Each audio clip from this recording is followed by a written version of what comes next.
vamos a pasar muy rápidamente. Vamos a ver, a buscar. Aquí la tengo ya.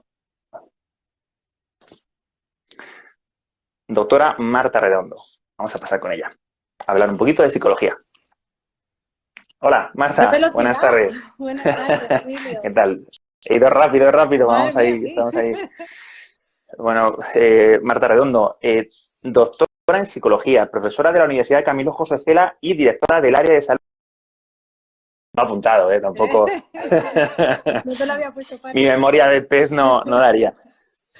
Pues nada, es un placer poder tener una charla de psicología. Así que, pues yo creo que podemos meternos directamente, ¿no? Y hablar de la psicología en la espondilitis. Y yo creo que podemos empezar, ¿no? Pues primero el aceptarlo, ¿no? El aceptar la enfermedad. Así que Sí, te dejo que te explayes y que... ten cuidado conmigo, ya te lo he dicho, que es mentira. Os estaba escuchando y efectivamente, claro, decíais hace un momento que la enfermedad en cada persona es un mundo. No tiene nada que ver una persona que tiene una enfermedad con muchas más articulaciones afectadas, con un nivel de anquilosis alto, con uveitis, con una enfermedad en la que la inflamación es mucho menor y está cursando de una manera más favorable, ¿no? Eso, la enfermedad, pero luego cada persona, cada situación vital, cada rasgo de personalidad, o sea, hay muchísimas variables que influyen en cómo afrontamos la enfermedad. Pero hay algo común y es que cuando somos diagnosticados de una enfermedad, cuando un paciente es diagnosticado de una enfermedad, se está enfrentando a una situación que no ha vivido nunca, que es nueva para él, que además puede ser una amenaza, es decir, es algo importante para su vida. En este caso es una enfermedad crónica, hemos visto que es una enfermedad, además, no es un dolor de espalda, como tú decías antes. Entonces, cuando el ser humano se enfrenta a situaciones así, se abre siempre un proceso de estrés. O sea, lo normal es que se dispare en el ser humano un proceso de estrés. Entonces, ante el estrés podemos tener reacciones muy diferentes. O sea, la clave es que el estrés es como esa respuesta de sobreactivación que me da mi cuerpo para que yo me enfrente a cosas nuevas de una manera más eficaz. Y hay como estrategias de afrontamiento que la literatura científica ha visto que son muy útiles para las personas con espondilitis o con otro tipo de patologías musculoesqueléticas y otras que no lo son tanto, ¿no? Entonces, esto parece que es como me resigno a la enfermedad, la asumo. Esto de asumir no es afrontar de una manera pasiva, no es, Ya. bueno, pues que no es un buen predictor incluso de la propia evolución de la enfermedad, ¿eh? O sea, hay datos ya, porque fíjate que es una enfermedad, decíais antes, autoinmune, y es muy importante entender que el estrés, cuando se mantiene en el tiempo, genera, entre otras muchas cosas, genera una afectación del sistema inmune. Entonces, se ha visto que las personas que no son capaces de afrontar bien la enfermedad y que mantienen ese proceso de estrés, la enfermedad cursa peor, entre otras cosas, por esa afectación del sistema inmune. Entonces, ese afrontamiento así pasivo, como esto no puedo hacer nada por mi enfermedad, voy al médico y él se responsabiliza, se ha visto que no es bueno. Y hay otro estilo de afrontamiento que tampoco es bueno, que es el evitativo, que es, bueno, hago como que no estoy enfermo, eso muchas veces lo hacemos por miedo, ¿no? Sí. Y entonces, eso lo que hace a veces es que haga cosas que no están indicadas o que las mantenga en el tiempo aun a pesar de estar teniendo altos niveles de dolor, y eso acaba teniendo secuelas, porque eso tampoco es bueno, hacer como que no estamos enfermos no es bueno en general. Entonces, en este proceso de afrontar la enfermedad, la clave es hacer un afrontamiento activo, es decir, tener un buen médico detrás que me diga cómo estoy yo exactamente y que me cuente todo lo que puedo hacer, porque podemos hacer muchísimas cosas para estar mejor. Ahora nos lo acaba de contar el reumatólogo, que ha sido estupenda la charla que ha dado, pero va a haber una persona que va a hablar de deporte, va a haber... Entonces, tener buenos profesionales alrededor que me puedan decir, tú, Emilio, tu enfermedad está así y para ti estaría indicado todo esto, para que tú tengas la sensación de que puedes hacer cosas para estar mejor, y eso es buenísimo para el estado de ánimo y para un montón de cosas, de factores psicológicos de la persona, pero sin pasarme, ¿no? Sin hacer como que no estoy. Entonces, esa sería la clave de enfrentarnos a la enfermedad. Vale, una cosita antes de seguir. Sí. Vamos por el minuto 55. Es posible que se corte en el 60, pero directamente salimos y volvemos a entrar. ¿Vale? para saberlo. Y saber que sepamos todos que se nos puede cortar, porque minuto 55, en el minuto 60, los directos de Instagram, pues suelen terminar. Entonces, si se nos quita, que se nos va a quitar, nos volvemos a conectar al segundo. Me vuelvo a meter y te vuelvo a invitar. Fenomenal. Podemos seguir. Fenomenal. Dime. Ya tengo la enfermedad y tengo esos sentimientos negativos. ¿Empeoran la enfermedad? Sí, además hay dos, fundamentalmente, hay dos emociones que están descritas especialmente en pacientes con espondilitis, que son por un lado la ansiedad y por otro la tristeza. La tristeza o la depresión, ¿no? En niveles más altos que en población general. La ansiedad y la tristeza son emociones que tenemos todos muchas veces, pero en pacientes con espondilitis se ha visto que tienen mayores niveles que la población general, ¿no? Entonces, cosas importantes con respecto a esto. Estar ansioso o estar triste ya de por sí está reduciendo mi calidad de vida, ¿no? Al final, cuando estamos ansiosos o tristes, estamos peor. Pero es muy importante entender que igual que cuando el estrés se alarga en el tiempo afecta a la enfermedad, esas emociones también. Pues por muchos motivos. Primero, por una afectación del sistema inmune también. Las emociones negativas, cuando se alargan en el tiempo, también afectan al sistema inmune. En un sistema inmune que ya está tocado, pues tenemos un problema. Pero además, la ansiedad cuando aparece genera tensión muscular. Se ha visto que en pacientes en general con patología musculoesquelética, cuando la tensión muscular es alta y se mantiene, empeora. Hay mayores niveles de dolor. En el caso de la tristeza, por ejemplo, cuando aparece la tristeza, dejamos de hacer cosas. Para un paciente con espondilitis, bajar la actividad, dejar de moverse, es demoledor. Vamos a ver que a lo mejor no puede hacer todo, pero dejar de hacer, lo decía antes el doctor, ¿no? El reumatólogo, parar la actividad va a aumentar los niveles de dolor y los niveles de discapacidad. Entonces, la presencia de la ansiedad y la tristeza hay que tenerlas en cuenta, no solo porque me hacen vivir peor, sino porque además están afectando de forma directa también a la enfermedad. Con lo cual, yo ahí sí que es súper importante entender que ir al psicólogo, yo creo que hoy en día lo tenemos todos mucho más normalizado. Sí, creo que sí. Pero todavía, o sea, no tengo que tener un trastorno, no tengo que tener una depresión clínicamente diagnosticada para ir al psicólogo. Una persona que se enfrenta a un estresor como una enfermedad y que tiene esos estados de ánimo negativos, es muy importante que se plantee la posibilidad de tener un psicólogo que pueda ayudarle en la gestión de todo esto y que le pueda dar herramientas para gestionar la ansiedad, para gestionar la tristeza y ese proceso de estrés, ¿no? Sí, completamente de acuerdo. Ahí es importante, con artritis, por ejemplo, hay personas, nosotros tenemos un convenio con Conartritis desde hace un montón de años y hay el máster que llevamos en la universidad, tenemos gente tutorizada por nosotros, que son psicólogos ya, que trabajan con los pacientes. Entonces, todas las personas que vean, a lo mejor en la Sociedad Española de Reumatología, la SER, tiene también tiene dentro de ella a Open Reuma, que somos profesionales que no somos reumatólogos, pero que trabajamos en el campo de la patología musculoesquelética. Y ahí han hecho mapas también para poder, para que las personas con este tipo de patologías conozcan psicólogos especializados en el campo, ¿no? Entonces es importante entender que es un bastón que podemos buscar, ¿no? Te paro un segundito. Estamos aquí de nuevo.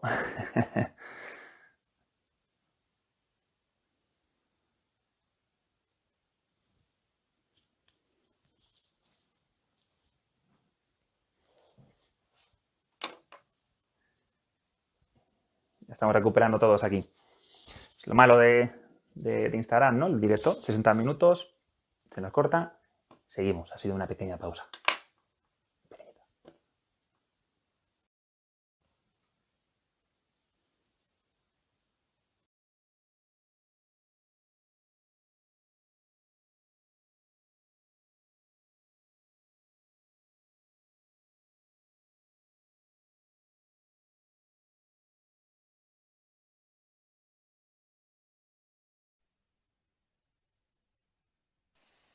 Ya estamos, ha sido una pequeña pausa. Perdona, Marta. Pues nada. Entonces, estábamos precisamente hablando yo creo que al final es de motivación, ¿no? Porque, como decíamos, que podemos perder esas ganas, ¿no? Esa motivación. para motivarnos es necesario que tengamos metas, fijarnos unas metas, pero que sean alcanzables, ¿no? Digamos, porque si a lo mejor si me pongo una meta que no puedo alcanzar, me vengo abajo, ¿no? Y como... De hecho, fíjate, en ese proceso de estrés que te contaba al principio que se Sí. abre, ¿no? Cuando nos enfrentamos a algo nuevo, una de las cosas que se ve a veces en los pacientes es que se han colocado mal la meta hacia la que tienen que dirigirse. Entonces, si yo me pongo como meta, me tengo que curar, pues claro, voy a estar acumulando frustración tras frustración, porque me han diagnosticado una enfermedad que no se va a curar. Entonces, si yo me coloco mal la meta y lo que me planteo es esta enfermedad se tiene que ir, lo único que voy a hacer es estar continuamente frustrándome, ¿no? De hecho, hasta que aparecieron, claro, yo llevo trabajando como cerca de pacientes con patología musculoesquelética un porrón de años y al principio, como el diagnóstico no era precoz, al final los pacientes muchas veces pasaban, pues lo que contaba Sofía, ¿no? A veces iban primero al traumatólogo, en el traumatólogo se estaban no sé cuánto tiempo, de prueba en prueba, se pasaba un peregrinaje antes, muchas veces brutal, hasta que se llegaba al diagnóstico, ¿no? Y luego, una vez que se llegaba al diagnóstico, que muchos pacientes vivían como un alivio, no como algo malo, sino como un alivio. Joder, ya saben lo que tengo, tiene nombre, apellido. Ya tiene apellido, ya está. Totalmente. Entonces, cuando se llegaba al diagnóstico, muchas veces se empezaba también una escala de tratamientos que duraba muchísimo tiempo, con lo cual esto hacía que el paciente en ese proceso de estrés cada vez estuviera más desgastado y llegara un momento en el que estuviera muy desesperado, ¿no? Pues con las metas pasa mucho eso también, ¿no? Eso ha cambiado, ahora el diagnóstico cada vez es más precoz, de atención primaria te derivan mucho antes al reumatólogo, hay como unas líneas abiertas mucho más rápidas, ¿no? Y la escalada de tratamientos hasta llegar a tratamientos más agresivos para que la persona esté bien es mucho más rápida, con lo cual eso se está haciendo ahora muy bien. Pero la persona a veces, aunque eso se esté haciendo bien, si se sigue poniendo metas que no están ajustadas a cómo se encuentra él, lo que va a hacer es eso, es frustrarse. La motivación, fíjate Emilio, la motivación es un proceso que está para mover la conducta, ¿no? En el fondo, detrás de todo el proceso de motivación, lo que tenemos es una conducta.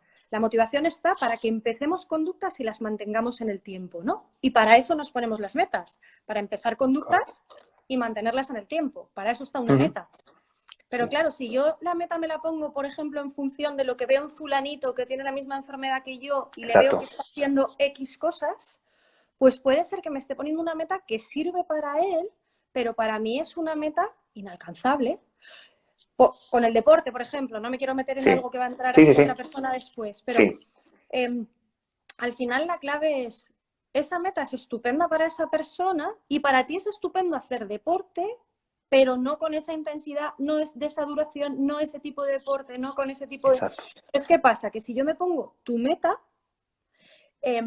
lo que voy a hacer es acumular una cantidad de frustraciones que, lejos de motivar el que mi conducta se mantenga, lo que va a hacer es que la abandone. Hoy muchos hemos empezado a hacer deporte después de un montón de tiempo sin hacer deporte. Muchos nos hemos puesto las zapatillas y hemos salido a movernos, ¿no? Incluso quien no había hecho nunca también. Incluso hoy estaba, efectivamente, hoy estaba haciendo deporte. Fíjate, hoy era un día súper claro, ¿no? Yo la última vez que me puse las zapatillas estaba preparando una maratón, la tirada que hice no ha tenido nada que ver con la que he hecho hoy.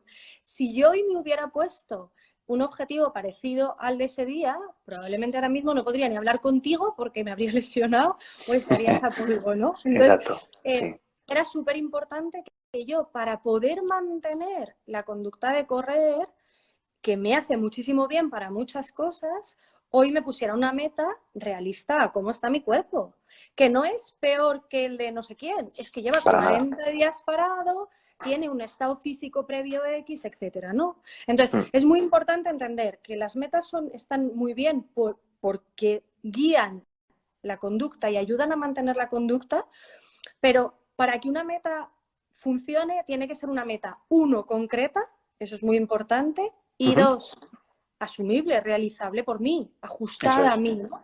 Entonces, a mis capacidades. A muchísimas, y a mis capacidades, a mi logística, a Claro, mi también. vida. Ya no son solo a Eso mis es. capacidades físicas, muchas veces es a mi vida, ¿no? O sea, Acoplarlo a la vida de cada uno. efectivamente. Hay muchas veces que Mm, vemos, ¿no? En consulta yo les pongo a hacer deporte a mis pacientes, pero no solo con patología musculoesquelética en general, ¿no? ujú, Por el efecto que tiene sobre el estado de ánimo y sobre los procesos de estrés. Pero lo que trato es que la persona haga una actividad física, pero lo tengo que acoplar a su vida, a sus características de vida, exacto. a su condición previa, a su logística, a sus gustos, Mm, porque no a todos nos gusta lo mismo, ¿no? Entonces, eso es súper importante para que algo, es súper importante en todas las personas, pero claro, es que en vosotros es un eje central de vuestra salud, ¿no? Entonces, exacto. que yo me desmotive mal, pero que te desmotives tú y te pares, pues mucho peor. Tiene unas consecuencias muy, Claro, muy graves. claro. Entonces, Perdona, sí, sí, sí. es muy importante, para mí, una de las claves fundamentales, fíjate que habéis montado una jornada en las Mm, que estamos personas de distintas disciplinas. Tenemos sí, súper claro que el abordaje de estas enfermedades tiene que ser multidisciplinar. Entonces, yo creo que es muy importante que el paciente entienda que así tiene que vivir la enfermedad, que busque profesionales de distintas disciplinas que le puedan ayudar y que vaya montando un arsenal de herramientas potente para poder ser activo con la enfermedad, teniendo herramientas de todas las disciplinas, ¿no? Pues aprendo a exacto. trabajar la ansiedad con relajación, con atención plena, con atención dividida, aprendo a gestionar tal, aprendo cosas de actividad física, sí, aprendo, ¿no? O sea, que de las distintas especialidades que me puedan ayudar, yo pueda tener herramientas para gestionar la enfermedad de la forma más potente posible. Perfecto.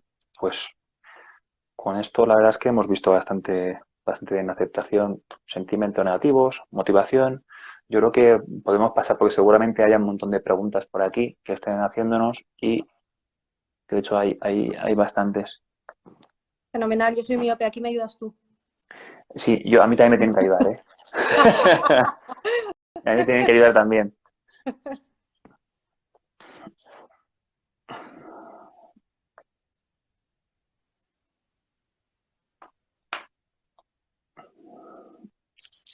Leo aquí Veo, una, es veo mejor, muchas cosas escritas.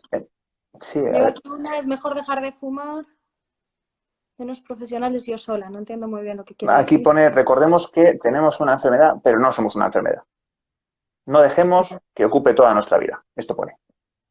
Eso es una parte importante del Ujú. afrontamiento, o sea, al final el afrontamiento activo es eso, es yo no lucho contra la enfermedad porque no soy una enfermedad. Yo tengo que tener herramientas para gestionar mi dolor, que me está, igual que las tengo que tener yo, Emilio, porque me puede doler a veces. Entonces, Sí. eso es muy importante. Es muy importante entender que yo lucho por tener una calidad de vida buena, mejor que ayer, y que ahí lo que tengo que ver son las cosas que me están dando guerra para tener esa buena calidad de vida, ¿no? Y Ujú. buscar herramientas para gestionarlas lo mejor posible. Reducir, dar un protagonismo excesivo a la enfermedad y reducir toda la enfermedad tampoco es bueno, obviamente. No es bueno, entre otras cosas, para el estado de ánimo. Y además hay un tema, la ansiedad se mantiene por una cuestión atencional también. Las emociones negativas tienen como filtro de entrada la atención. Si la enfermedad y el dolor es el centro, toda mi atención va a estar vigilando continuamente cómo está mi dolor. Y se ha visto, todas las teorías sobre el dolor han visto de forma clara que la hipervigilancia hacia el dolor hace que yo detecte mucho más el dolor y lo viva mucho peor, ¿no? Con lo cual, el Ujú. reducir todo a la enfermedad va a hacer sin duda que yo me encuentre peor, incluso por cómo funcionan nuestros procesos cognitivos, vamos. Sí. Aquí nos preguntan también por el tema del insomnio, ¿no? Sí, Mm, el, ¿Cómo afecta el insomnio también luego a nuestra vida? el insomnio, fíjate, ahora que estamos en confinamiento, que el insomnio está descrito Sí. como un problema de confinamiento, hay muchos pacientes que nos están preguntando, y es verdad que en patología musculoesquelética, a Ujú, veces por el dolor, pero a veces por la propia enfermedad, están descritos problemas de insomnio. Ahí es muy importante, uno, hacer una buena higiene del sueño. ujú. Eh, Hay muchas personas que me dicen, es que yo siempre he estado con el teléfono en la cama y nunca me ha afectado. Es que yo, bueno, hay cosas que dificultan el sueño. Puede ser que tú no hayas tenido nunca problemas de sueño hasta ahora, pero si los empiezas a tener, tienes que empezar a cuidarlas, ¿no? Y cambiar hábitos, ¿no? La higiene del sueño pasa por, en la habitación solamente se duerme o prácticamente solamente se duerme. En la habitación tiene que estar ventilada, tiene que estar limpia, ventilada, etcétera, e irme solo a dormir, como mucho a leer y a dormir. El teléfono no se consulta, nos compramos un despertador del chino, el teléfono debe estar lejos. El deporte es maravilloso, pero nunca antes de irse a la cama, porque todo lo que genera es un activador que dificulta el sueño. Claro, que dificulta el sueño, entonces es muy bueno para el sueño, pero no hecho justo antes de irnos a dormir. Más cosas importantes, hacer cosas relajantes antes de irme a la cama, una ducha caliente, una infusión o algo caliente, no tomar cosas activadoras. Yo siempre he tomado café, ya bueno, pero ahora estás teniendo problemas de sueño, quítatelo, el café, el té. Y luego para mí es importante también, bueno, hacer respiración, relajación, todas estas cosas que inducen al sueño son ayudas también. Y luego no obsesionarse. Si yo me meto en la cama y me meto en la cama diciéndome te tienes que dormir, te tienes que dormir, te tienes que dormir, lo que estoy haciendo es activar a mi cuerpo. Entonces, la activación es contraria al sueño. Con lo cual, es importante que yo me meta en la cama, esto pasa a veces, ¿no? Me acuesto tarde, me tengo que madrugar, no voy a dormir, mañana voy a estar fatal, duérmete, duérmete. Madre mía, 1 hora y no te has dormido, te estás activando. Entonces, es importante, claro, es importante que la instrucción sea una instrucción de estoy relajada en la cama, estoy disfrutando de estar en la cama, estoy descansando, solo esto ya es reparador. El hecho de estar tumbada, horizontal, relajando los músculos, ya me está reparando.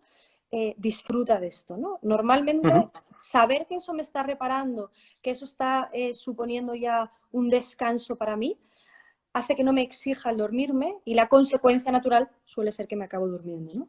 Entonces, es importante cuidar todos estos aspectos de higiene del sueño en todas las personas, pero es verdad que en las personas que tenéis problemas de insomnio, más. Perfecto. Pues, Marta, nos quedamos sin tiempo. Sabía que nos tenemos íbamos. que...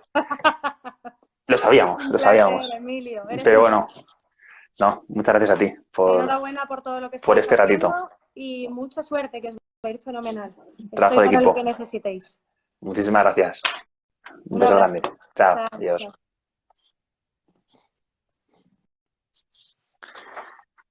Bueno, pues siguiente persona, vamos a hablar es sobre un proyecto, ¿vale? Se llama Más allá del dolor y lo han hecho Pablo Pérez y Antonio Morete, 2 personas que conozco bien. Vamos a dar paso a Pablo, le presento y hablamos de su proyecto.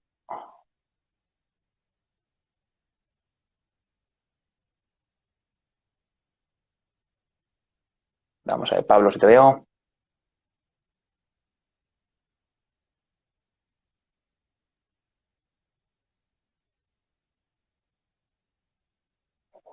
Pablo, envíame una invitación, por favor, que no te veo.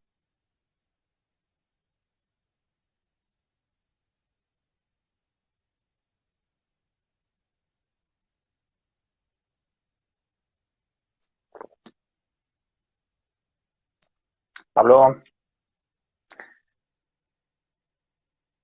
sé que estás por aquí. No te... Más allá del dolor.